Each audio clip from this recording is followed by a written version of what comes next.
Boa noite, pessoal. Nós temos a palestra de hoje à noite, a segunda, com o Diego Giordani e o Rodrigo Jungs, né? Eles são do escritório da Avel. O Diego é um dos sócios da Avel, um dos maiores escritórios digitais da XP, né? Ele é colunista do Capital Advisor.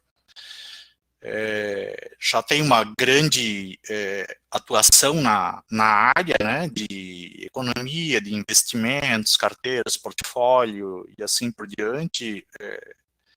É engenheiro como nós também, né, e vai falar hoje à noite sobre essa parte de perspectiva financeira, da importância de se montar uma carteira, como fazer, como proceder para montar uma carteira, né, e todos esses aspectos que envolvem, né, um planejamento financeiro que é de extrema importância, principalmente para o pessoal jovem que está começando a sua carreira profissional agora, porque quando você se planeja financeiramente, né, você consegue ter uma facilidade maior para desenvolver aquilo que você almeja, né? Principalmente na sua área pessoal e também na profissional. Então, Diego, passo a palavra para você. Não, Okay? perfeito. Muito obrigado aí, Cláudio, pela introdução. Então, primeiramente, boa noite a todos. Eu só não tenho muita ideia de quantas pessoas estão nos assistindo no momento, mas se vocês puderem me atualizar depois dos números, é importante também. Enfim, hoje eu chamei um dos meus sócios aqui na Avel, que é o Rodrigo Jungs, para participar. Então, hoje eu faço parte aí da equipe de assessores e líderes aqui da Avel. Né? Então, a gente atende diretamente a carteira de clientes e a gente auxilia, né, os clientes a construírem uma estratégia de investimentos, né, pensando principalmente aí nos objetivos de longo prazo. Eu vou compartilhar uma tela agora, e aí só deu certo, foi. Então, o assunto para qual o Cláudio me convocou aí para conversar com vocês é muito simples, aparentemente, né, que é como montar uma carteira de investimentos do zero. Eu sei que hoje, para muitos de vocês, pode parecer algo não tão importante, mas o que a gente sabe, o que a gente tem aí de experiência no mercado financeiro é que quanto mais cedo você começa, mais diferença isso vai fazer no futuro. Né, e o que a gente mais percebe aí de clientes que investem, já tem 40, 50, 60, 70 anos, a frase mais comum que a gente ouve no nosso dia a dia é: poxa, eu deveria ter começado antes.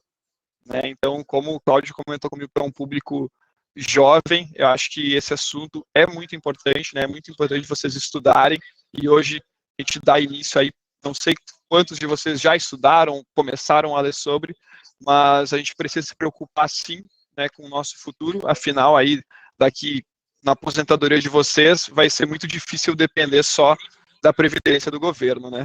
Então, apresentando um pouco antes o trabalho do escritório e da XP Investimentos, né, nós somos, a Avel é um escritório credenciado à corretora XP, né, a XP é a maior corretora independente do Brasil hoje.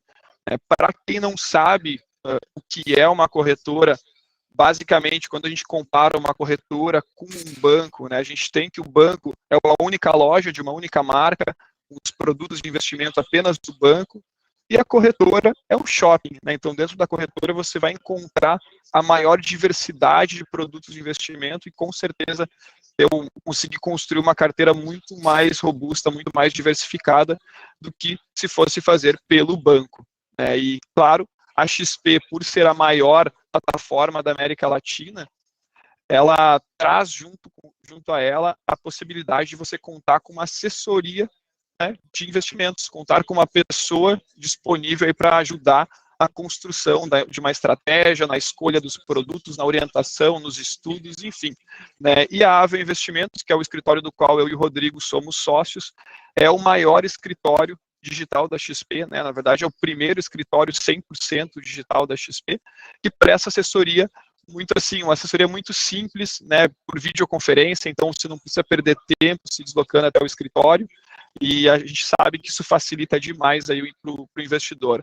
Né? Então, o papel do assessor de investimentos é entender o seu cliente, é conhecer no detalhe, é saber os objetivos para, a partir disso, elaborar um plano, né, trazer sugestões, implementar, obviamente, os investimentos e acompanhar os resultados. Então, é isso que nós aqui da Avel fazemos.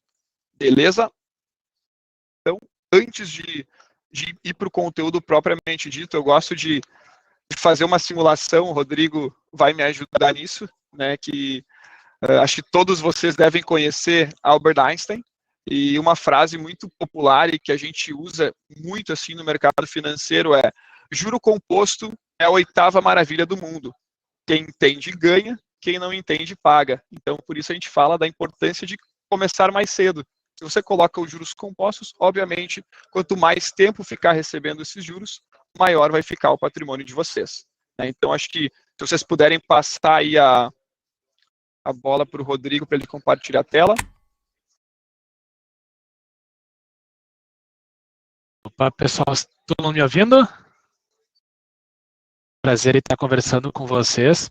Eu queria trazer aqui um exemplo só de uma simulação, né? A gente sempre tenta trazer com valores presentes, mais aportes mensais, e pensando sempre num horizonte de médio e longo prazo, né?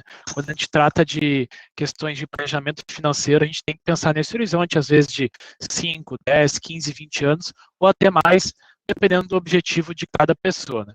Então, eu vou fazer algumas simulações, vou tentar fazer 3, e daí em cada uma delas a gente botar alguns percentuais, algumas questões de aportes mensais, para vocês terem uma ideia de como isso que o Diego falou anteriormente acaba fazendo diferença no longo prazo, né? Então, o primeiro exemplo que eu gostaria de trazer para vocês é um exemplo de uma pessoa que está começando no mundo dos investimentos. Vamos supor que ela vai começar ali com um valor de R$2.000, como um aporte inicial, né? E que ela vai ter um perfil ali bem conservador. Ela vai deixar o dinheiro ali parado numa renda fixa, ou até mesmo no Tesouro Selic. Vamos supor que ela vai ter uma rentabilidade ali de aproximadamente 3,7% ao ano. Um exemplo assim, só para a gente ter um norteador. E ela vai ter o costume ali de fazer aportes mensais de R$1.000 ao longo de alguns anos. E eu queria mostrar para vocês a diferença aqui de como isso impacta no longo prazo. Bom, vamos supor que a pessoa tenha 20 anos, começou com R$2.000 e aportou R$1.000 todos os meses ao longo aí de, vamos botar, de 20 anos. Bom, quando ela chegar a 40 anos, ela vai ter R$354.000. Então, acaba sendo de uma maneira onde ela pode ter todo mês R$1.000 ali disponíveis para ela gastar.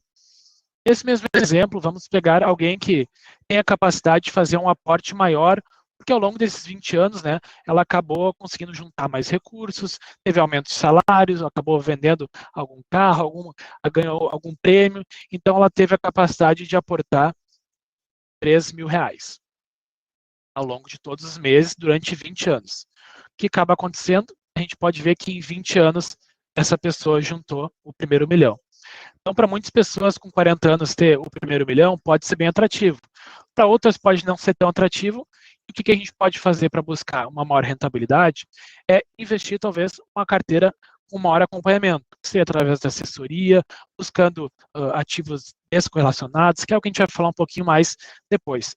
Então, vamos supor que ao longo teve uma assessoria bem completa ao longo desses 20 anos e conseguiu um rendimento de 0,8% ao mês, que daria ali aproximadamente 10% ao ano. Nesse segundo caso, a pessoa antecipou em 6 anos para chegar nesse primeiro milhão, e ali com 20 anos ela já tem 2 milhões.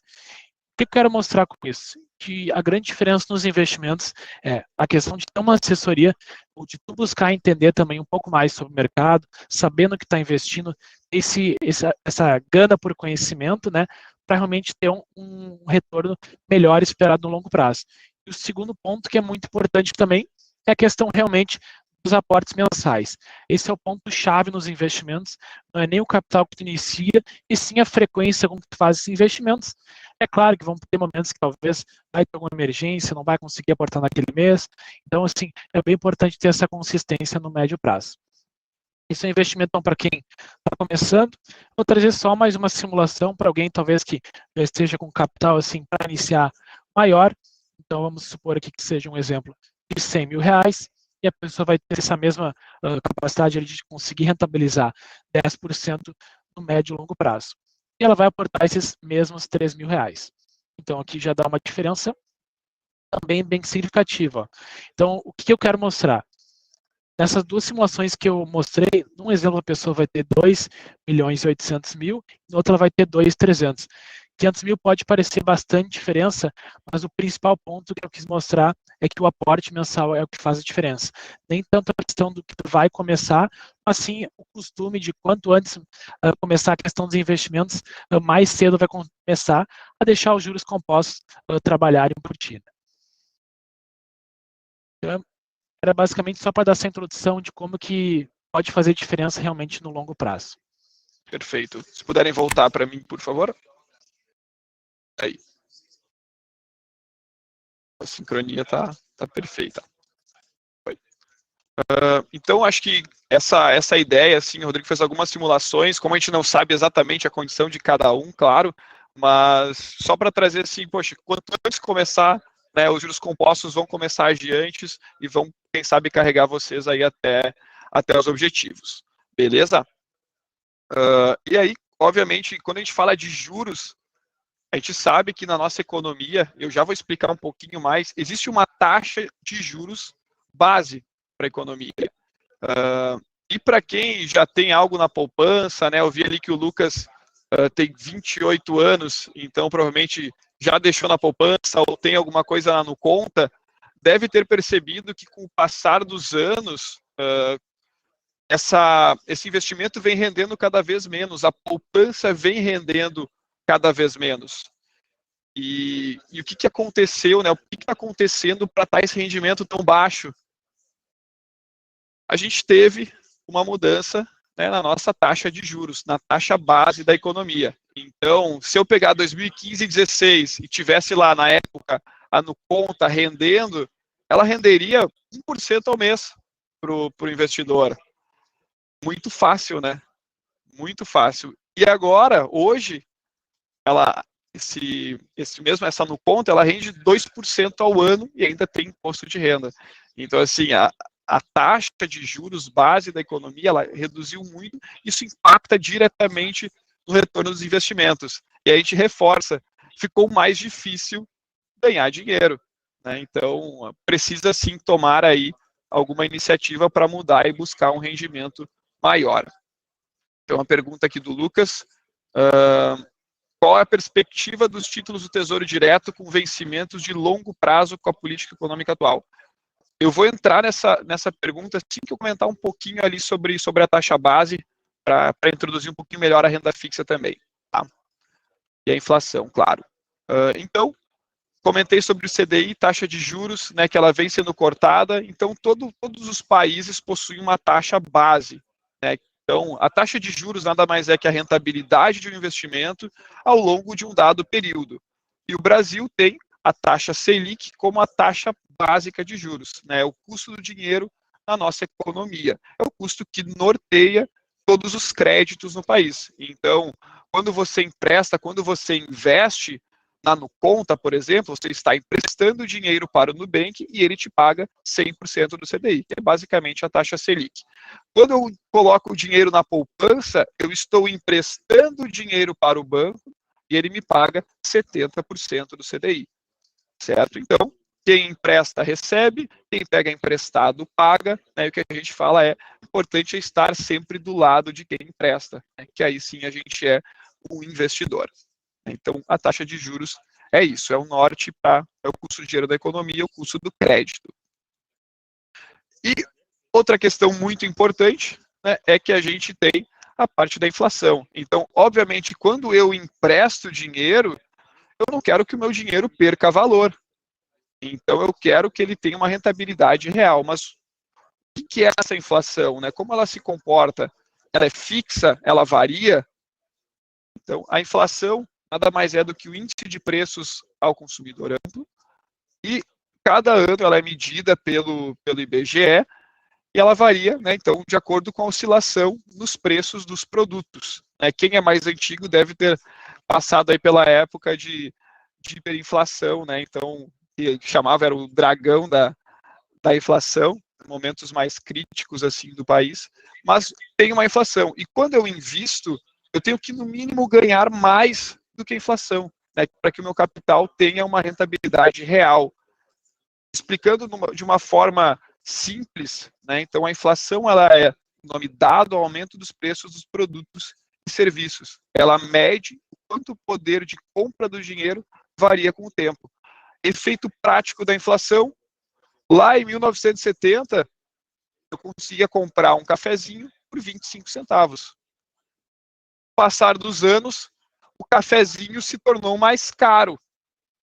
Tanto que em 2019, eu não conseguia mais comprar um cafezinho com 25 centavos. Eu conseguia comprar o cafezinho com 1,59. Então, esse é o efeito da inflação.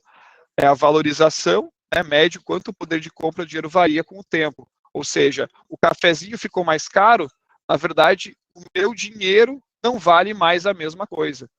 Quando eu invisto, eu preciso que o meu dinheiro ele não perca poder de compra.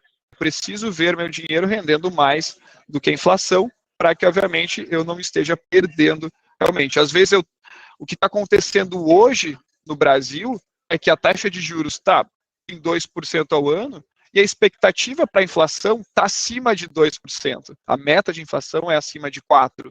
Ou seja, eu perco dinheiro deixando lá no conta. Eu trago aqui a questão do ganho real, né, que é basicamente a taxa de juros menos a inflação, e a gente percebe que já em 2019, quem investiu a 100% do CDI perdeu dinheiro quando coloca a inflação na conta, e hoje também, quem está investindo lá no conta, na poupança, está perdendo dinheiro na questão de ganho real, né? Não está tendo ganho real, está tendo uma perda, na verdade. Pode estar o dinheiro subindo cada mês, você vê ali uma rentabilidade, só que a rentabilidade real está negativa.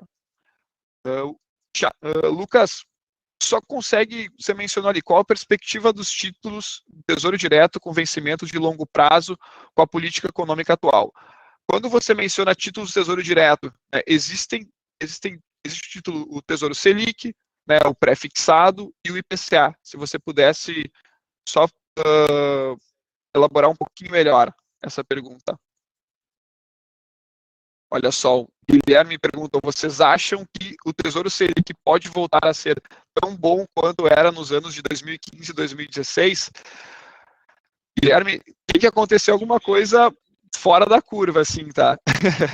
Porque naquela época o Brasil estava passando por um período muito conturbado, né? Então houve aí um descontrole nas contas públicas, o endividamento aumentou e isso, né, acabou prejudicando, fazendo com que o governo tivesse que aumentar para conseguir captar mais. Só que isso impediu o crescimento do Brasil também, né? A taxa de juros muito alta, ela faz com que as pessoas só queiram investir no Tesouro Direto. Eu só quero investir em CDB 100% do CDI e parem de investir em empresas, parem de investir na economia real. Então, a taxa de juros muito alta, além de deixar o crédito também alto, ela acaba inibindo o crescimento do país. Né? Então, se fala que o melhor, na verdade, é que você tenha uma taxa de juros mais baixa. Obviamente, no momento de taxa de juros mais baixa, é mais difícil. Né? Vamos combinar que se na poupança 70% de 14,25 ao ano, poxa, é muito bom, é muito fácil. Eu coloco o dinheiro lá, não preciso pensar em nada. Só que não é o cenário que a gente tem hoje. A gente precisa planejar e construir uma estratégia. Né? E quanto à pergunta do Lucas, né, então é a perspectiva para os títulos de longo prazo, títulos IPCA. Né? Quando você investe em um título IPCA mais um percentual, você tem sim um ganho real, você tem sim um ganho acima da inflação. O único ponto é um nível um pouquinho mais avançado, como eu não sei o nível de todo mundo, eu não quero entrar muito a fundo nesse sentido, mas quando você compra o Tesouro IPCA+, é um título que tem volatilidade. Né? Então, ele pode, no curto prazo, você pode ver o patrimônio oscilando. Só que no longo prazo, você tem garantido que vai ganhar IPCA, mais alguma coisa. O Guilherme também perguntou desculpa, o Carlos perguntou, a curto prazo, caso tenha um valor disponível para 60 a 90 dias, qual seria a melhor opção atualmente? Carlos, se for algo para você, eu quero comprar um carro, quero comprar alguma coisa específica, eu vou precisar desse valor, eu não posso arriscar ele, a melhor opção, geralmente, é buscar por uma LCI ou uma LCA desse prazo. Né? Você vai ter um rendimento acima da poupança, né? Provavelmente aí vai valer a pena, né? Porque por ser um título isento. Se você comprar um CDB, né, ou colocar no conta, por exemplo, vai ter imposto de renda na tabela regressiva 22,5% sobre o rendimento. Então vai prejudicar um pouquinho esse investimento. Uma LCI ou uma LCA pode ser uma opção melhor. Tá? E aí, claro, né, é também importante, eu comentei sobre inflação, comentei sobre taxa de juros, né, é algo de que vocês precisam saber também qual que é o momento de vida de vocês. Isso é uma coisa muito individual, mas a gente, por experiência, a gente sabe que existe um certo padrão. Né? Qual que é o padrão? Na juventude, a gente coloca dos 20 aos 40 anos, é o principal momento para que vocês estudem, para que vocês aprendam, para que vocês comecem realmente a investir, focando sempre em acúmulo de riqueza. Uma carteira de investimentos, para quem está nesse momento, é realmente voltada, né, pode tomar um pouquinho mais de risco, é voltada para um ganho de capital. É o momento da vida do investidor, né, do estudante, ou já está trabalhando, onde basicamente a renda que ele tem é simplesmente uma renda da mesada, uma renda ou do salário, caso já esteja trabalhando, né, e obviamente ele recém está começando a vida de investidor, não vai ter a renda passiva, não vai, é errado querer tirar a receita dos investimentos quando a gente está recém começando, a gente quer ver só, a gente brinca aqui, né, o porquinho engordando. Quando você chega ali na fase de meia idade, de 40, 60 anos, né, o investidor já provavelmente aí está com família construída, né, já tem outras preocupações, as contas são maiores, mas também o salário, de certa forma, aumentou, né, já chegou numa fase mais sênior, e nesse momento, né, o investimento também já está um pouquinho maior, mas ainda não é o momento de extrair a renda desse investimento, né, dependendo do momento de vida, da situação de vida de cada um. Mas é o momento de começar a proteger um pouco mais. Né? Então, dos 20 aos 40 anos, a gente percebe que o investidor toma muito risco, uma carteira mais agressiva. Chegou dos 40 aos 60, aumenta um pouco a preocupação com a proteção do patrimônio, né, com a manutenção daquele patrimônio. Então, o investidor tira um pouquinho o pé da agressividade, começa a focar mais em ativos e construir a parcela que vai gerar renda passiva, né, para que a partir dos 60 anos, quando a renda dele for exclusivamente de alguma previdência, a gente sabe aí que quando chegar o momento de vocês, né, a gente nem sabe que situação vai estar, mas hoje o teto é muito baixo, né, então para engenheiros, principalmente, que vão se acostumar provavelmente aí a um salário maior, né, o que a Previdência vai oferecer para vocês não vai ser suficiente. Então é bom vocês começarem para quando chegar lá nessa fase, vocês terem um patrimônio bem construído e vocês aí conseguirem extrair essa renda passiva, porque a ideia é que essa renda passiva no futuro, a renda gerada pelos investimentos, seja maior do que a renda que vocês receberiam aí da Previdência. Beleza? Outro ponto também que é muito importante, né, é que vocês precisam, né, independente do momento de vida, é ter um planejamento. Né? Como o Rodrigo comentou lá no início, o que mais faz diferença não é com quanto você começa, e sim a consistência, né, a estar regrado, estar ciente de todo mês, ou a cada 2 meses, a cada 3 meses, separar um capital e fazer os investimentos. Claro que de forma mensal é muito melhor. Então, esse controle, esse planejamento financeiro, poxa, hoje tem inúmeras formas de fazer, pode ser através de uma planilha no Excel, através de um aplicativo no celular, mas saibam que ter esse controle, entender os gastos e conseguir separar um percentual do que vocês ganham para investir, vai fazer muita diferença no futuro. E quando a gente começa a construir a carteira de investimentos, né, a gente tem que olhar, e a gente gosta de separar muito em potes. Isso em qualquer livro que vocês buscarem para se capacitar, né, vocês vão perceber que é um conceito padrão, assim, que vocês precisam ter a reserva de emergência. Então, para quem ainda está estudando, obviamente, essa reserva pode ser menor, porque ainda tem o apoio dos pais, né? Então, nessa fase inicial, dos 20 até uns 25, 28 anos, poxa, você ainda está, de certa forma, ligado e tem um apoio, então não se preocupa tanto com a reserva e consegue focar mais nos recursos para aposentadoria, nos recursos para gratificação, né? Então, poxa, quero comprar um carro, quero investir num negócio, né? E claro, conforme o tempo vai passando, tem uma idade mais avançada, precisa ter uma reserva mais robusta. Essa reserva é a famosa reserva de emergência, de liquidez, onde você separa e caso tenha um grande evento, perca um emprego, enfim, tem ali sempre um patrimônio para poder sobreviver, poder ter alguma eventualidade, enfim, poder cobrir. Né? Então, a gente gosta de separar nesses 3 potes dentro de uma estratégia de investimentos. Certo? E, claro, dentro de cada pote, isso, Cláudio, né, a renda passiva, ela vem de várias formas. Eu já vou entrar até nesse conceito, né, quando eu explicar cada um dos tipos de investimento, mas uma renda passiva, ela é a remuneração, assim como quando você tem um imóvel, você recebe o aluguel, né, caso você coloque para alugar, no investimento também. Né, então, quando você compra uma ação, você recebe parte dos lucros dela todo ano, caso ela entregue lucros. Quando você tem um fundo imobiliário, você recebe o aluguel todo mês. E existem ativos de renda fixa que pagam também amortização ou juros, né, semestrais, que também compõem essa renda passiva. O Gian também trouxe aí uma dúvida. Acredito que há oportunidades de ganhos em todos os períodos da economia. Os ganhos com tesouro direto podem não ser expressivos hoje. Por outro lado, surgiram várias oportunidades. A Bolsa de Valores mostrou empresas que tiveram aumento no valor de suas ações após a pandemia. O ouro, dólar, Bitcoin são outros exemplos de oportunidades nos últimos anos. Exatamente, Jean. Então, a gente vê que a economia ela é cíclica, vão ter momentos bons para as ações, para os fundos imobiliários, outros momentos bons para a renda fixa pós-fixada, outros momentos bons para os títulos IPCA, né, outros momentos para títulos internacionais. Então, o mercado ele é cíclico e por isso é importante construir uma estratégia, né, para que você consiga aproveitar todos os ciclos do mercado.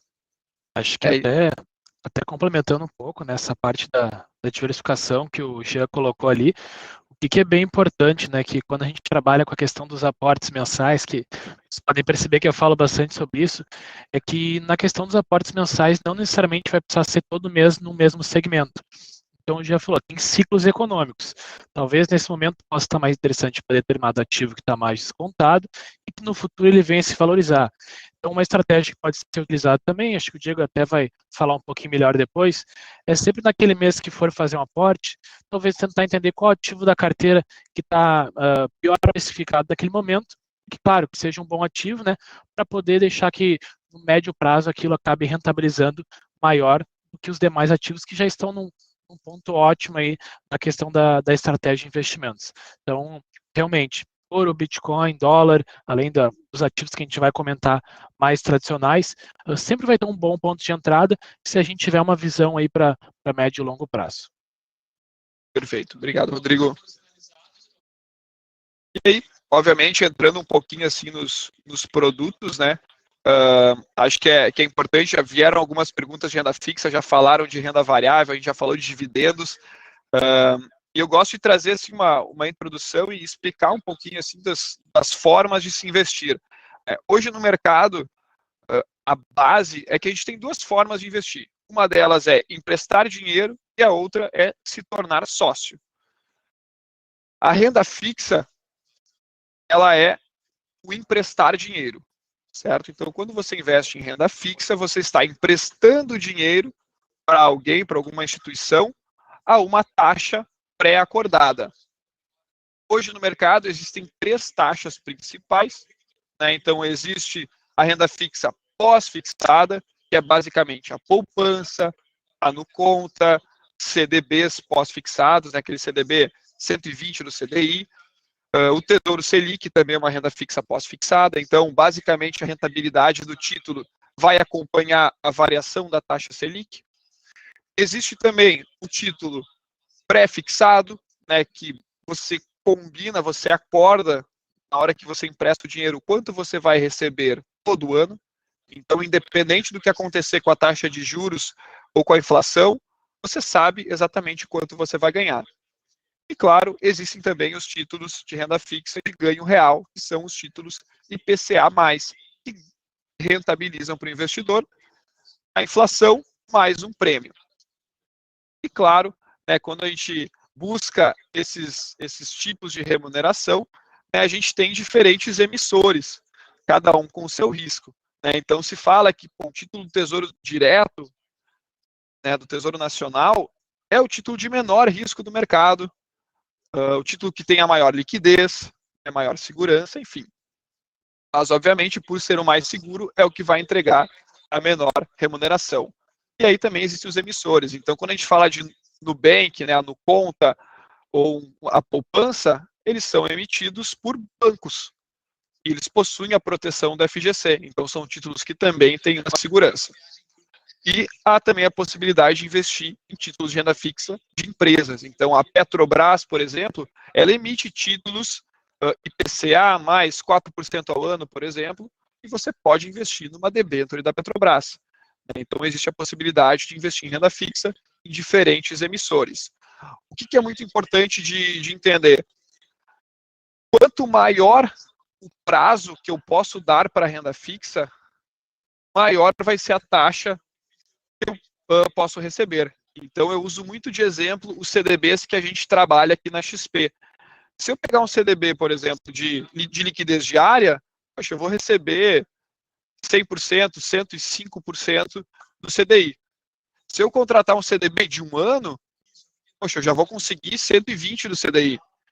Se eu contratar um CDB de 5 anos, poxa, hoje tem alguns CDBs pré-fixados na plataforma da XP que pagam mais de 8%, 9% ao ano. Então, quando a gente dá mais prazo para a renda fixa, obviamente a gente consegue uma taxa melhor.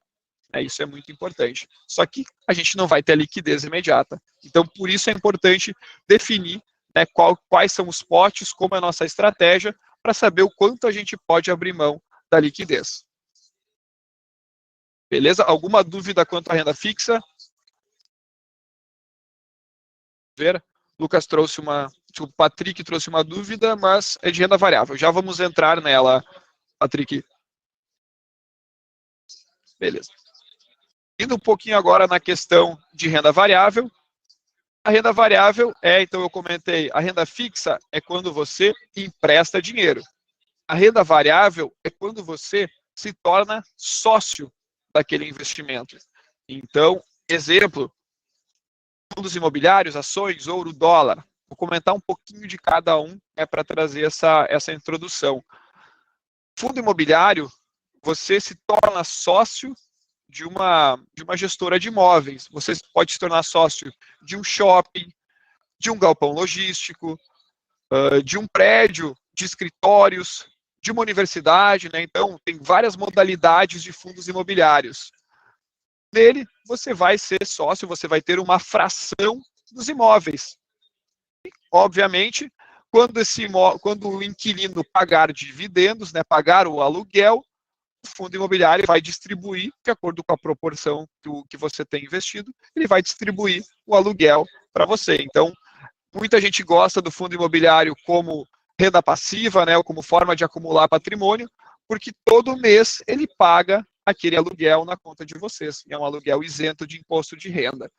Então, é muito interessante assim, para quem está começando, né, o fundo imobiliário, por causa disso, né, a maioria dos fundos, né, dos fundos bons pagam mais do que o CDI, mais do que a Selic do ano, bem mais, inclusive, né, e é algo interessante que aí você recebe aquele dividendo e usa o dividendo para comprar mais cotas.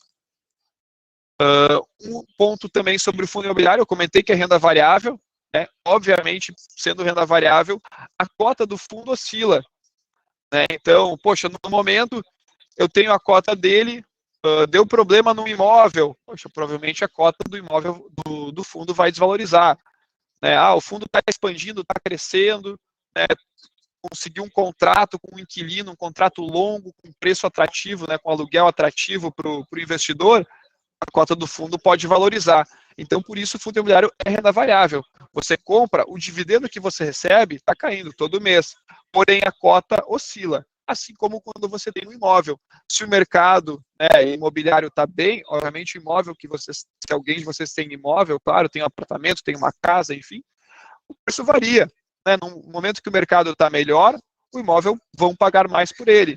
No momento que o mercado está pior, está ruim, né, não tem confiança no mercado, ele vai estar mais barato, da mesma forma que um fundo imobiliário, certo? Quando a gente fala de ações, basicamente o investidor ele compra a fração de uma empresa, ele se torna sócio dela. O que ele está buscando? Né? Obviamente, no curto prazo, pessoal, a ação ela oscila, tá? Então, vem um tweet do Trump, vem um tweet do Bolsonaro, o mercado ele balança para cima ou para baixo. Só que como investidor de longo prazo, né, um investidor que está buscando aí principalmente construir uma carteira para aposentadoria, a gente percebe que as ações elas crescem de acordo com o crescimento da empresa, com o crescimento dos lucros da empresa. Né? Então, a cotação no curto prazo é só questão de notícias. No longo prazo é o crescimento da empresa. Então, quando vocês compram as ações, vocês vão estar refém dessas oscilações, mas no longo prazo vocês vão aí estar crescendo conforme o crescimento da empresa. Então, obviamente, quem comprou, o exemplo clássico, né, Magazine Luiza, lá em 2016, poxa, ganhou muito dinheiro, que a Magazine Luiza expandiu de uma forma absurda. Assim como várias outras empresas, como a VEG, né, que cresceram muito. Né, e alguns exemplos até de empresas que possuem ações, poxa, Banco do Brasil, Itaú, Lojas Renner, Sanepar, né, várias empresas têm as ações e vocês podem se tornar sócios. Ponto bem legal, assim, que a gente gosta que o investidor entenda, é importante construir uma carteira com empresas sólidas, né, com empresas que lucram e que têm potencial, obviamente, de crescer, para que vocês tenham esse retorno. Claro, tem gente que gosta de tomar um pouco mais de risco e investe em empresas que têm prejuízo, porque geralmente quando uma empresa que tem prejuízo começa a dar lucro, a cotação sobe bastante, né? Então tem gente que gosta de especular um pouquinho mais, mas para quem não conhece, para quem está começando, é importante escolher empresas que vocês conhecem, empresas sólidas, empresas boas, que com certeza no longo prazo elas vão entregar um retorno muito bom. Né? E, obviamente, a empresa, ela distribui dividendos, ela em algum momento, ela vai distribuir os lucros que ela oferiu ao longo do ano. Ela distribui isso via dividendos para os investidores. Então, a gente teve algumas perguntas sobre renda variável, então o Patrick trouxe, né? A longo prazo, é mais válido focar em ações de empresas que pagam bons dividendos ou arriscar em empresas que possam trazer ganhos exponenciais, porém tenham um risco elevado. Patrick, vai depender muito assim do teu entendimento do mercado. Né? Para quem está começando, é muito assim, o melhor é investir em empresas que pagam bons dividendos, que são empresas sólidas e lucrativas. Não tem por que arriscar. Mas conforme você vai aprendendo um pouco mais e vai ficando mais apto a tomar risco, você começa a investir em empresas mais voltadas só para um crescimento, né, empresas um pouquinho mais especulativas, porque essa empresa pode não crescer. Ela tem potencial de crescer, mas pode não crescer. Enquanto algumas empresas já são sólidas e sempre entregaram lucros, é muito mais seguro investir nelas. Então depende muito assim do investidor. Então se você já... Oi? Acho que também, né, Diego, é importante sempre ressaltar que a diferença do remédio, do veneno, é a dose, né? Então, por exemplo, se o investidor ele tem um apetite maior a empresas que têm um risco de cair 50%, 70%, 80%, mas também que no médio prazo pode entregar algo na casa de 300%, é importante entender quanto por cento da tua carteira tu está disposto a tomar esse risco. Vamos supor que uma carteira de 100% dela e 3% estaria disposto a perder tudo, ou perder quase tudo. Então, esses 3% tu pode realmente reservar para ativos mais especulativos de alto risco. Daqui a pouco, se tu é investidor mais arrojado, pode reservar 5, 6, bem como o Diego comentou, né? Vai muito do perfil de cada investidor. Perfeito. E o Guilherme também trouxe uma dúvida, que é como se expor a investimentos no exterior. O que é mais viável para o pequeno investidor? Guilherme, felizmente, a partir de amanhã, né, você pode comprar ações de empresas americanas através das corretoras, né, então através da XP, da plataforma, entra lá no Home Broker, né, na plataforma de negociação, e você consegue comprar ações de empresas americanas.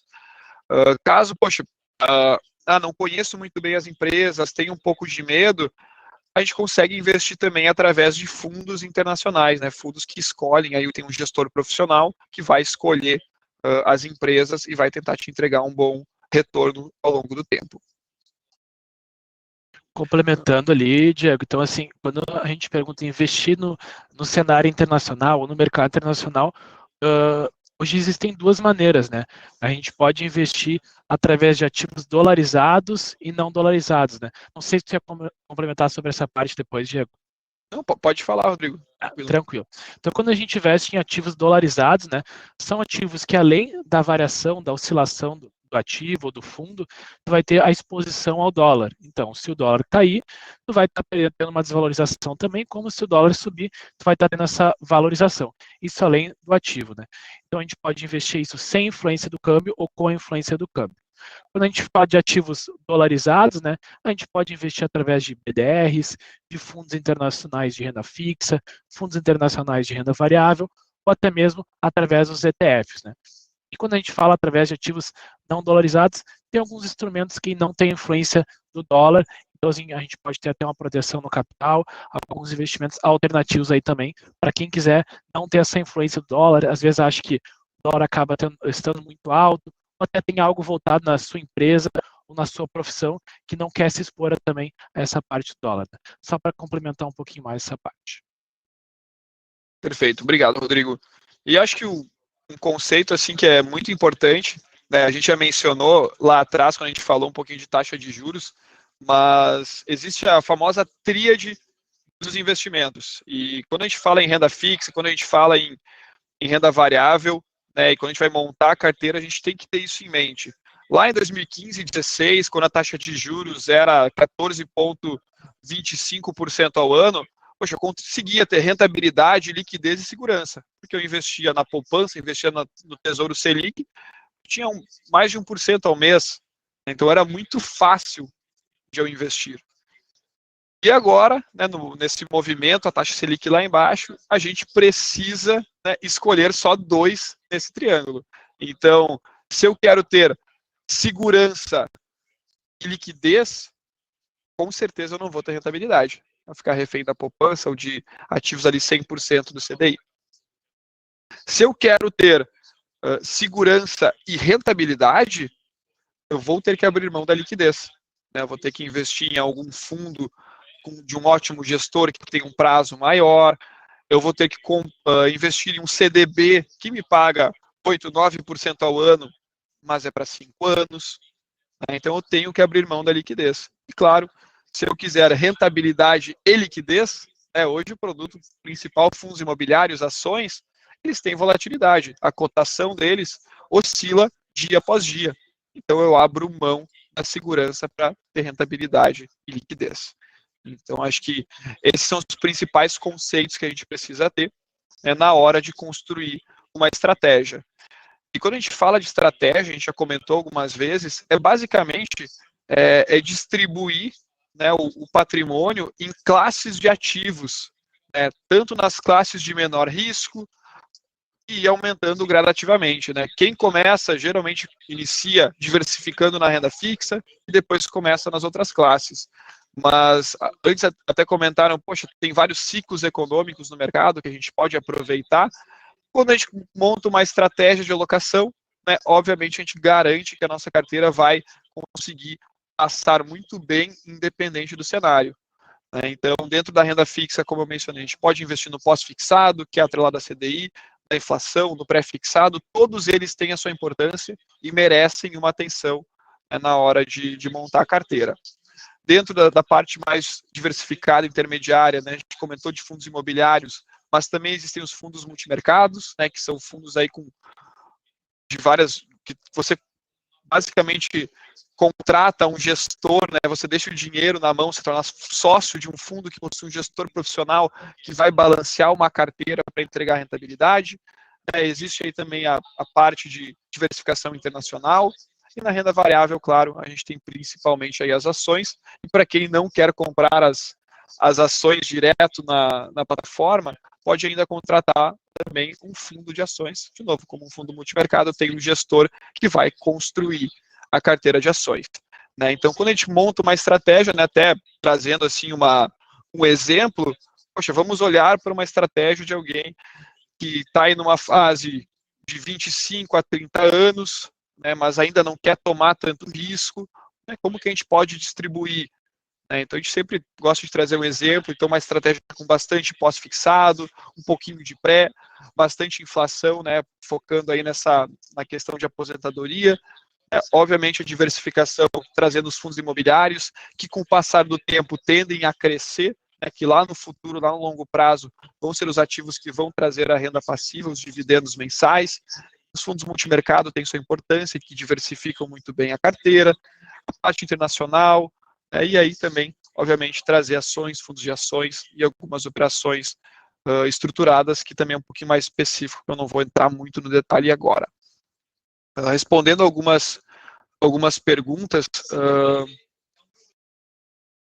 qual a opinião de você sobre os aplicativos que são uma febre hoje em dia? Só uma dúvida, Lucas, quais aplicativos? Isso não ficou muito claro, assim, aplicativo em que sentido? Que recomendam carteiras ou que dão sugestões de ações, né? Como que funciona? E a XP tem um aplicativo dela, tá? Né? Enfim, então, quando a gente constrói essa estratégia, né, a gente trouxe ali um exemplo, mas para a gente ter um norte e conseguir definir como a gente vai construir, a gente precisa entender as características de cada um, né, os objetivos pessoais, os prazos para os investimentos, né, entender o momento de vida, né, quanto vai precisar de liquidez, poxa, vai comprar um apartamento daqui 5 anos, né, então quanto a gente precisa ter daqui 5 anos, então a gente precisa entender no detalhe, né, as características pessoais, olhar também para o panorama econômico para aí sim construir uma estratégia, né, contemplando aí todas as classes de ativos para ter uma garantia de uma carteira diversificada que possa entregar um retorno consistente. Né? E o principal de tudo é, quanto maior prazo que vocês deixam para a carteira de vocês, é maior a possibilidade de ter um retorno maior. E também, quanto maior o risco que vocês expuserem à carteira, também maior o retorno. E eu gosto de comentar assim um fator bem legal, que é, a gente sabe que as ações são ativos de alto risco.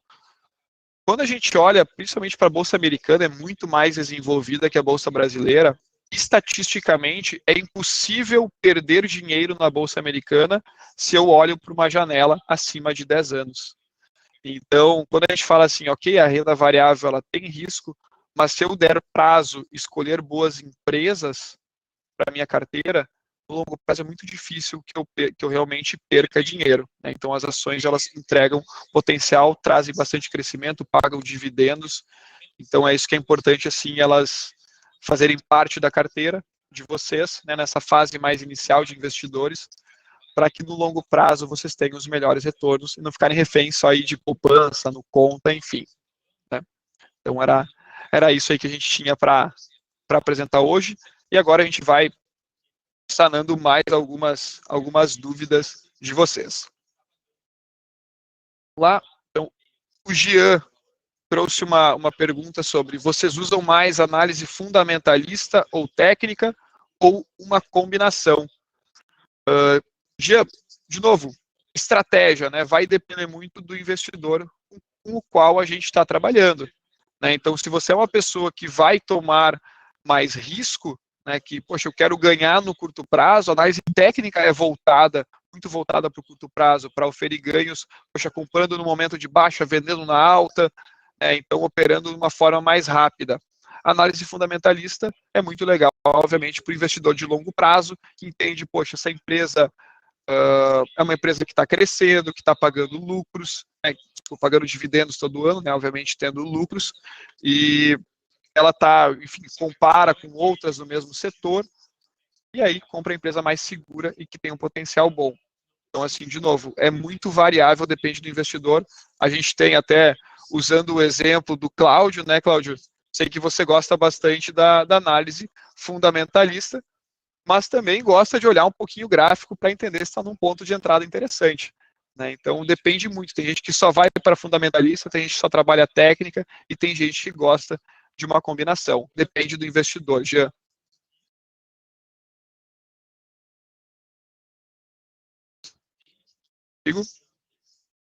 Eu vou aproveitar para responder ali a pergunta do Jean, né? Por que nos Estados Unidos temos bem mais pessoas físicas na bolsa do que no Brasil? Isso é uma questão, na verdade, muito cultural, né? Os Estados Unidos já tem esse costume aí da população, isso vem de vô para filho, para neto depois.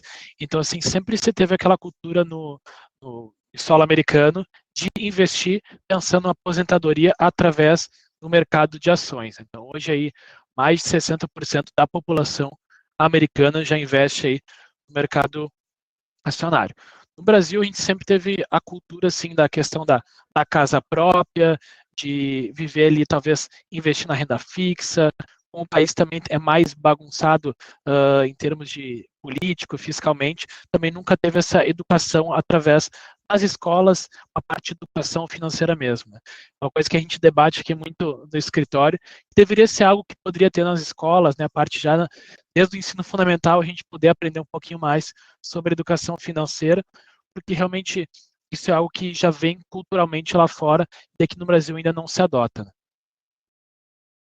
Exatamente. Até um ponto assim que a maioria dos especialistas menciona é que nos Estados Unidos se teve uma taxa de juros muito baixa por muito tempo, então o investidor precisou aprender a investir, e também lá, para quem acompanha um pouquinho e entende da questão da economia americana, sabe que a questão previdenciária lá basicamente não existe.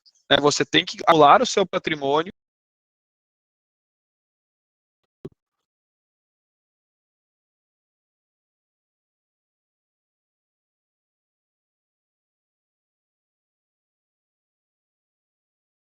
Alô? Alô? Cláudio, estão me escutando? Acho que deu uma oscilação na minha rede. Tá, beleza. O Rodrigo já deve estar acessando. Só um ponto assim da questão do mercado americano, né? Então, poxa, lá o pessoal não tem previdência, as pessoas não têm essa previdência, a taxa de juros é muito baixa. Então, com o passar do tempo, as pessoas aprenderam a se preocupar com isso, né, e aprenderam a investir. No Brasil, até pouco tempo, a taxa de juros era muito alta. O que se fala é, deixa a taxa de juros muito baixa muito tempo, que é natural que as pessoas aprendam a investir. Né? Então, teve a reforma da Previdência também aliada a isso, e a gente percebe que poxa, de 2012 a 2017, início de 2018, a população investidora na Bolsa de Valores do Brasil era menor do que a população carcerária. Né? Então, ficou ali estagnado entre 500 e 600 mil investidores por anos. E no momento que a taxa de juros começou a ser cortada, e obviamente a informação que a gente tem também ajudou muito, né? Quando começou a cortar a taxa de juros, começou uma migração gradativa para a renda variável. E tanto que a gente já bateu recordes aí, então começou um crescimento exponencial da população na Bolsa, ultrapassando aí 1%, já está em mais ou menos 1,6% da população investindo na Bolsa. É claro, até o Lucas comentou sobre aplicativos, né, então tem muitos aplicativos que facilitam, só o único ponto que eu peço para vocês, né, e reforço, isso é uma questão que nós, assessoria, temos que sempre falar para os clientes, para os investidores, tomem muito cuidado com a questão de trade, né, o Wiki Option é bem popular pela parte de Forex, e assim, fazer trade, operação de muito curto prazo, é um risco muito alto. De novo, né, você opera algo de alto risco num prazo muito curto. Então, a chance de dar errado é muito alta. Quando você trabalha a renda variável num prazo muito mais longo, como eu mencionei, as chances no mercado americano, né? Então, se eu der uma janela de 10, 20 anos para o meu investimento, a chance de eu perder dinheiro é zero. Né? Então, é muito, muito legal trazer isso. Aí o Charles também trouxe aí uma dúvida, que é: o brasileiro tem cultura de investimento? Como falar em guardar e investir em um país com tamanha pobreza e desigualdade? Realmente, Charles, assim, a questão de investir, de conseguir economizar um pouco, investir todo mês, é um percentual muito pequeno. Para a gente chegar a 50% da população investindo na Bolsa, provavelmente tem que passar um ciclo gigantesco, porque é muitos detalhes no país que precisam se acertar, o país precisa começar a crescer, né, precisa melhorar muita coisa para realmente a gente ter um percentual, como nos Estados Unidos, de investidores. Mas o ambiente que a gente está conversando agora, né, com certeza aí com uma série de engenheiros, são pessoas que vão ter bons salários, provavelmente, aí em breve, e elas têm que ter essa doutrina financeira de conseguir separar um pouquinho todo mês e investir para garantir aí um futuro mais confortável.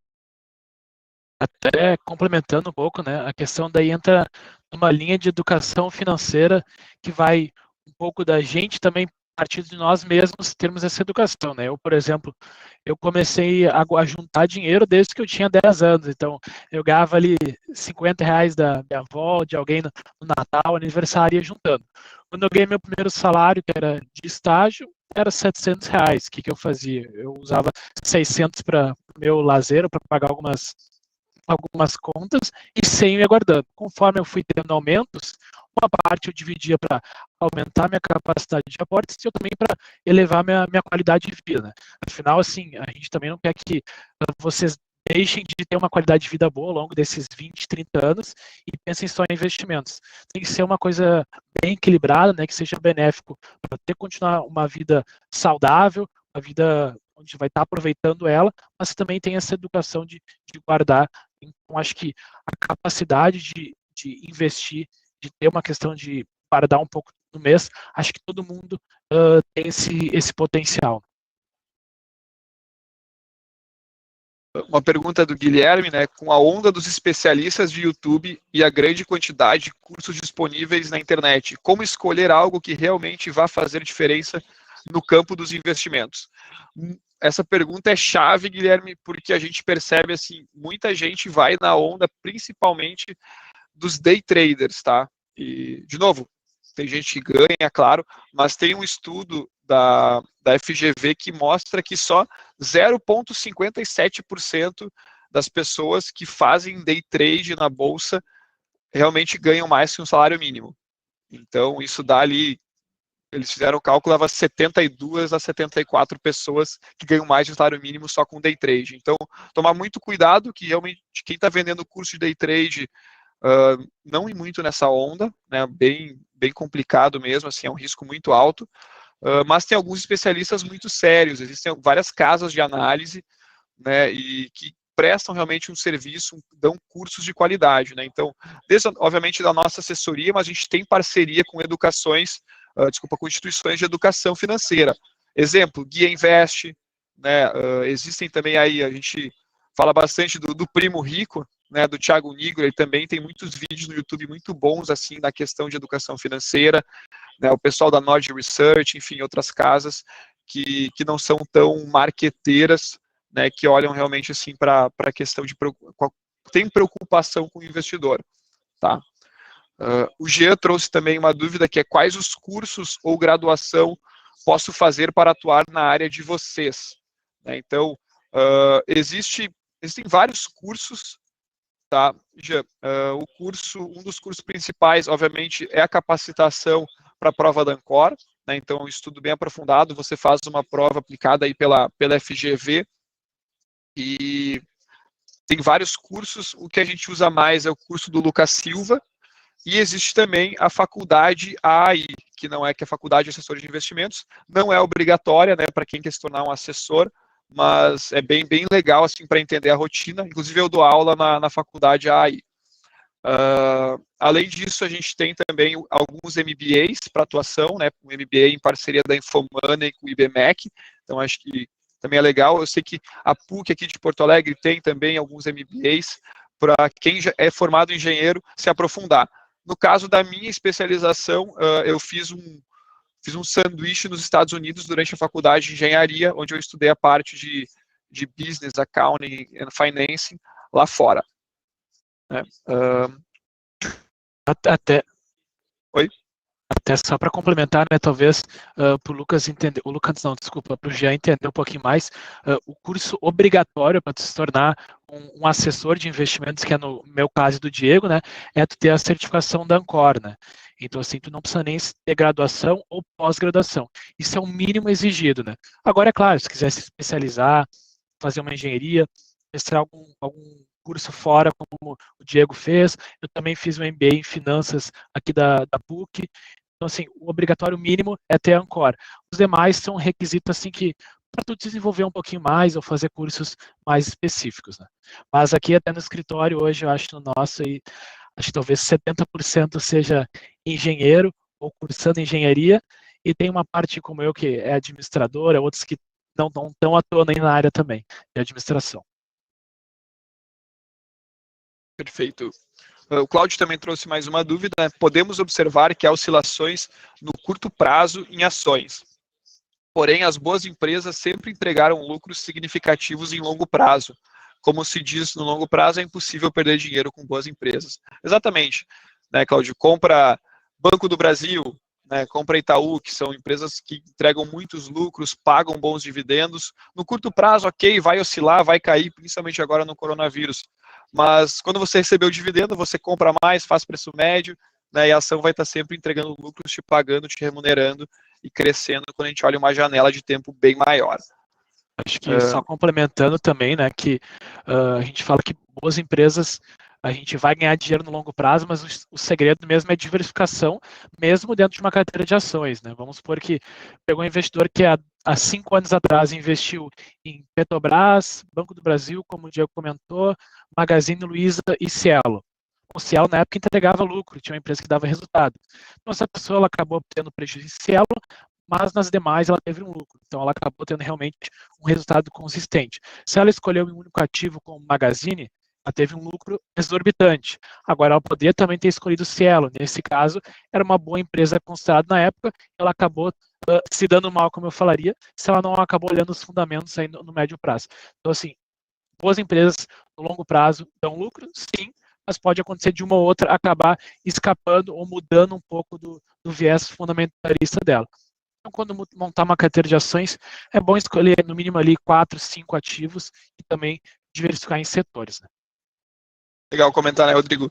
Jamais colocar todos os ovos na mesma cesta. Né? Então, o risco de quebrar, obviamente, é muito maior. Agora, o Guilherme trouxe aqui, pergunta sobre a assessoria. Existe uma carteira recomendada para os clientes ou é personalizada de acordo com o cliente? A assessoria indica fundos de investimento ou apenas ações e fundos imobiliários?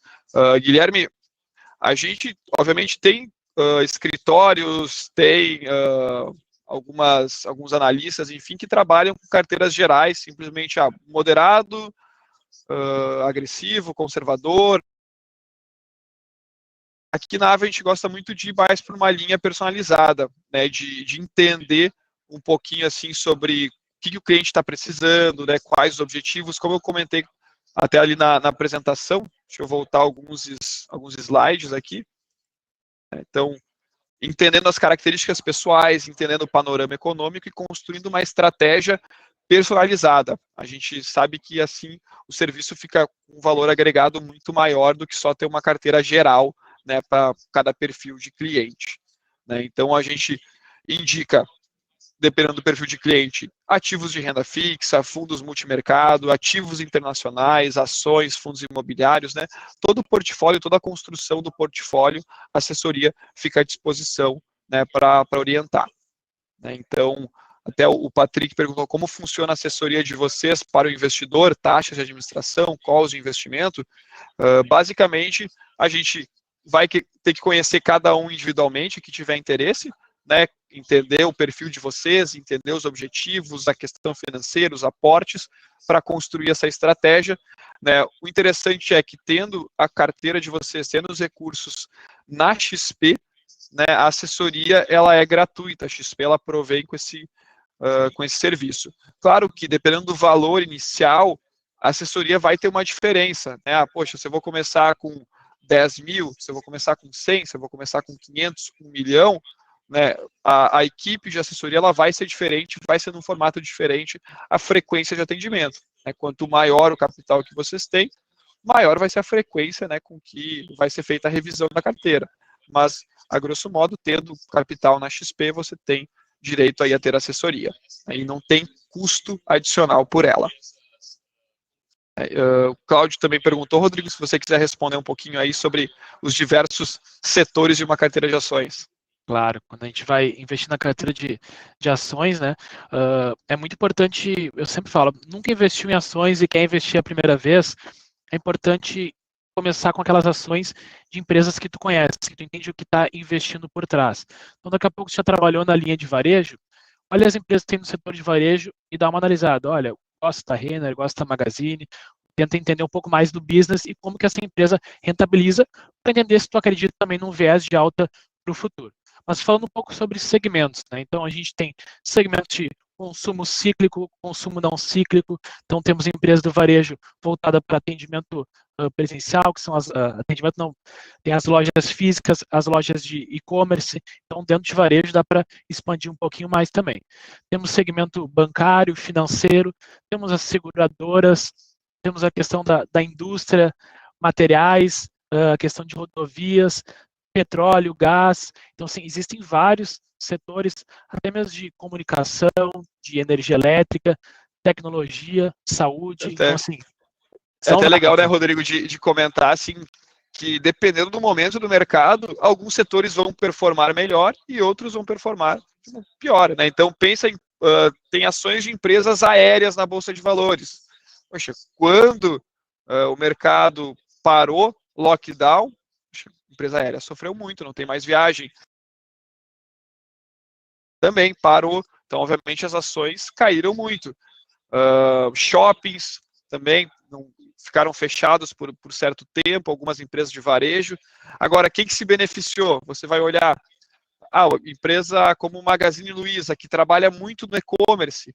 O Brasil cresceu o e-commerce em 3 meses, aumentou o e-commerce em algo que assim, tinha demorado 10 anos para evoluir. Então, só pela questão do coronavírus. É o famoso enquanto uns choram, outros vendem lenços. Né? Então, as empresas de varejo digital ganharam muito bem. Então, quem comprou Magazine Luiza durante a crise ganhou um absurdo. Né? Enquanto, farmácia, obviamente, quem comprou e supermercados farmácia, também, né, exatamente. Então, essas empresas que performaram melhor nesse momento. Então, e é tudo assim, poxa, num momento de taxa de juros muito baixa, que outro setor se beneficia, né? O varejo como um todo, porque o dinheiro está mais barato na economia, construção civil, né? O crédito imobiliário está mais barato, então aumenta a demanda, as construtoras conseguem entregar mais projetos, né? Entre a maioria dos setores acaba aquecendo, venda de veículos, né? Então as locadoras que aqui no Brasil trabalham com a venda de seminovos, né, Movida, Locamérica, Localiza, né, todas elas também se beneficiam de uma taxa de juros mais baixa. Quem se beneficia da taxa de juros mais alta? O banco. Né, para o banco é bom, porque ele consegue, obviamente, uma taxa melhor e acaba fazendo um spread maior no crédito. Aqui até o Cláudio perguntou, para quem está preocupado com a crise, teríamos as ações defensivas, vocês poderiam comentar? Geralmente as ações que a gente fala que são mais defensivas são de energia elétrica, né? E por que isso? Porque são empresas que a gente já tem uma previsibilidade dos lucros futuros delas, né? Então elas são muito voltadas a concessões que são feitas, então assim, já consegue ter uma previsibilidade dos próximos 5 a 10 anos. Então, historicamente, é um setor bem mais resiliente e que a gente consegue observar uma oscilação bem menor. O setor bancário também acaba sendo um setor mais defensivo, apesar de, no coronavírus, ele ter demorado um pouco mais para voltar em relação às demais empresas, mas também, nesse momento, se encontram numa maior margem de segurança. Claro que o importante é acabar diversificando, que tu acaba trazendo mais segurança para a carteira. Acho que seria esse o principal ponto de alerta, né? Exato, e até complementando sempre um pouquinho de conhecimento a mais para quem trabalha já está trabalhando com ações, também é possível diversificar dentro do setor elétrico, né, Rodrigo? Então você tem a empresa geradora, transmissora, distribuidora. Então você consegue comprar empresas que atuam nas diferentes frentes do setor elétrico. Ou até nas três, né? Até nas três. Qual que é o mais defensivo de todos? Obviamente ela depende, ela é sazonal, então ela vai depender, se ela tem uma hidrelétrica, poxa, como estão as chuvas, né? Tem água para, obviamente, gerar essa energia. Quando você pega uma distribuidora que entrega para o consumidor final, poxa, como que está a inadimplência? Nesse momento de crise aumentou a inadimplência, não vai ter reajuste, né? Então isso prejudica. E a melhor, a mais defensiva de todas, qualquer ação dentro da Bolsa, é uma empresa de transmissão de energia elétrica. Né, que ela traz o que? Ela simplesmente precisa ter disponibilidade, sabe aquelas linhas de alta tensão que vocês visualizam do lado da estrada quando vão viajar? Aquilo ali é uma linha de transmissão. E não precisa transmitir nada de energia, não precisa estar gerando lá numa ponta e ninguém precisa estar pagando na outra. Ela precisa ter disponibilidade. Então a receita dela é simplesmente por estar presente. Né? Então o governo paga ela por ela ter aquela linha ali contratada. Então, ela acaba sendo a empresa mais defensiva e independente da atividade econômica. O Patrick perguntou se a gente auxilia o investidor em mercado futuro ou de mini contratos. A gente tem uma área voltada para a questão de análise técnica, Patrick, mas como o mini contrato é muito timing, né, então é muito curto prazo, é um pouco mais complicado. O mercado futuro que a gente acaba auxiliando mais é muito mais voltado para proteção, para hedge, né? Então, tanto de mini índice, mini dólar e índice dólar e commodities, né, voltados aí mais para proteção do investidor, em alguns casos especulação, mas sem olhar tanto para o curto prazo, aquela compra e venda no mesmo dia, que aí é uma alavancagem, é um alto risco, é um risco muito elevado, né? Se alguém tem mais alguma dúvida. Só um ponto, acho que eu acabei apagando sem querer antes da apresentação. Eu vou colocar uma tela, não reparem no layout agora, porque eu me dei conta que eu não compartilhei meu e-mail, nem o e-mail do Rodrigo. Né, para caso alguém tenha interesse aí de conversar um pouco mais com a gente gente pode marcar aí uma reunião individual, né, só mandar um e-mail para a gente, depois colocar o WhatsApp de vocês, que a gente entra em contato, né, se quiserem anotar, né, meu e-mail é diego.giordani@avel.me e o Rodrigo, né, rodrigo.jungs@avel.me. Né, então o Lucas trouxe aqui mais uma também, né, vocês têm pessoas a avaliar essas situações de cada empresa, usando dados estatísticos, etc. Sim, Lucas, a gente tem, né, tanto a nossa equipe de renda variável e também contratamos analistas, porque independente de quem você é, né, no mercado financeiro, a certeza que a gente tem é que ninguém sabe o que vai acontecer amanhã. Né? Então, você pode ser o melhor analista da história, você compra uma ação que cai 50% amanhã, não tem como saber o que vai acontecer. Então a gente tenta regar o máximo de informação, né? A gente tem a nossa equipe interna de renda variável, a gente ainda tem mais 2 casas de análise independentes que fazem parceria com a gente para trazer e avaliar cada empresa, né? Formular relatórios, né? E também trazer, claro, dados estatísticos. Inclusive, acho que o Cláudio conhece bem aí uma das nossas parceiras, né, Cláudio? Pessoal do Guia Invest. Sim, tem o Guia Invest, tem outros casos de análise que, dependendo da necessidade da pessoa, ela pode ir buscar ou contrata o próprio cliente, o investidor, ele pode contratar uma assinatura, né, de alguma análise que pode ser de ação, fundo, o que a pessoa tiver interesse. Exato, e aí a gente tem os nossos relatórios aqui, tem as casas que a gente contrata, né, bem interessante, assim. Importante ter o máximo de informação possível quando a gente investe, para entender onde a gente está se metendo, né? Como diz o ditado, você só pode tomar uma decisão a partir do momento que você tem a informação na mão, né? Então, assim, se você tem uma informação de qualidade, via de regra, a assertividade, né, do teu investimento, né, e a segurança de um retorno é muito maior, né? Mas, como qualquer coisa, a renda variável ela é uma estatística. Então, você tenta partir de um viés que, estatisticamente, você tem uma probabilidade maior de oferir os lucros. Mas, como vocês tinham comentado, no longo prazo, se você tiver uma ação de uma boa empresa, é impossível realmente perder dinheiro, né? Se for olhar num horizonte de 10 anos, qualquer ação de boa empresa, nenhuma delas deu perda de dinheiro, né? Exatamente. Diego, gostaria de agradecer a disponibilidade de vocês, do Rodrigo também aí, né, de vocês dois aí, em falar um pouco, dar um panorama geral, né, assim, um overview sobre essa parte de investimentos que é tão importante para qualquer pessoa, em qualquer idade, não importa se o pessoal está começando ou já está numa idade um pouco mais avançada, né, mas isso é fundamental ter esse sentimento, esse conhecimento, porque as coisas, a tendência, né, é ficar cada vez mais difícil, né, e a gente tem que ir se virando meio que por conta própria. Uma das coisas que a gente já vê é esse próprio aspecto da previdência social.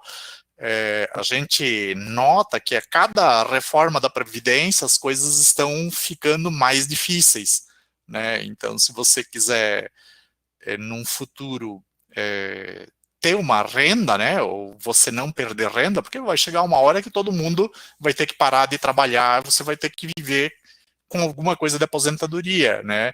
E eu não vejo como uma ideia muito sensata você botar todos, né, como você comentou, todos os ovos numa cesta, né, ou você ficar refém apenas do governo, né, esperando uma previdência que hoje a gente tem dinheiro na previdência, mas daqui a 20 ou 30 anos, será que vai ter, né?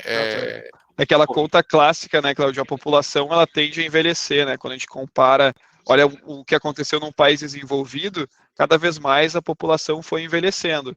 E, obviamente, quando a gente olha nossas contas, a gente acaba usando como exemplo muito um fundo da Petrobras, né, que era uma das melhores previdências. O fundo convocou todos os cotistas, né, daquela previdência, falando assim: olha, a gente não vai ter mais dinheiro para pagar a partir de tal data. Então, os mais novos agora vão ter que sair do fundo, buscar outra opção, fazer uma portabilidade que a nossa previdência não vai conseguir pagar, não tem jeito. Então, e não só esse fundo da Petro está com esse problema, né? Mais outros fundos já estão declarando que não vão ter como pagar quem está entrando agora. Então, as pessoas vão ter que buscar uma outra forma. O custo, né, começa a ser exponencial, porque você tem muitas pessoas se aposentando, só que você não tem uma entrada de pessoas, de novos contribuintes, né, numa mesma proporção, né? Então, isso é uma equação que ela está fadada ao fracasso, não vai ter jeito. Então, cabe a todo mundo, né, ter aquela parcela, a sua parcela de responsabilidade. Olha, eu tenho ciência de que para eu ter uma boa condição futuramente, isso vai depender de mim, eu não posso ficar dependendo eternamente de alguma coisa que eu não tenho certeza que vai estar disponível, né, num futuro. Exatamente. E tem um ponto também, né, Claudio? A longevidade aumentou, né? Então, obviamente, quem usava o recurso antes até os 65 agora usa até os 90, né? Então, tudo isso tem colaborado aí para não fechar essas contas. Então, apesar de na época de ter sido muito criticada a questão da reforma da Previdência, ela deu uma âncora para o mercado financeiro por saber assim que estavam tentando controlar um pouquinho esses gastos, né? Exatamente. Mas então tá, volto a reforçar o agradecimento, Diego, né, e o Rodrigo também, né, vocês dois aí da Avel que se dispuseram a falar aí sobre essa parte aí e sempre dar uma visão um pouquinho diferenciada para o pessoal, né? Porque isso é importante, né? Esse aspecto financeiro, então isso acho que ajudou muito a gente, tirou bastante dúvidas, foi respondido bastantes perguntas, né? Então, ficamos muito agradecidos. Perfeito. Uma boa noite. A gente que agradece a confiança, Cláudio, né? Estamos aí à disposição para quando quiser nos chamar novamente, ou se alguém quiser tirar alguma dúvida individual, a gente posiciona meu e-mail aqui, e claro, se alguém te pedir depois, Cláudio, pode ficar à vontade aí para transmitir nosso contato. Não, tranquilo, daí eu transmito o contato. O Lucas Lamin agora, ele tem um recadinho para passar para o pessoal, e é isso aí, pessoal. Perfeito. Um abraço. Um abraço. Tudo de bom. Obrigado, obrigado, Rodrigo. Muito boa palestra. Tchau. E a tchau. Pessoal aí. Valeu. Ótima noite para todos. Bom descanso. Obrigado às pessoas que participaram aí. Eu vejo que tem 29 pessoas ainda online. Muito legal, a gente começou com 29 também. É interessante as pessoas permanecerem até o final. E só lembrando que amanhã tem uma palestra sobre intercâmbio, programas de capacitação contínua, com o PhD José Mário Paiva, às 19 horas. Em seguida, terá o minicurso de capacidade e performance de processos, ministrado por mim. E na sexta-feira, teremos mais 2 minicursos, um sobre renderização no SolidWorks, com o aluno Matheus Nicolas, e outro sobre utilização do diagrama de Pareto para tomada de decisão, com o Gustavo. Esses cursos eles têm que ser cadastrados no site do IFSC para poder participar. Eu acredito que tenha vagas ainda, foram limitadas 50 vagas, mas eu acredito que tem alguma coisa ainda. Então, quem tiver interesse, aparece lá e faça inscrição, colocando o e-mail certinho. Cuide para não errar o e-mail, senão não vai entrar no chat, que vai ser via Meet. E é isso, pessoal. Muito obrigado pela participação de todos. Até amanhã. Espero a presença de todos novamente.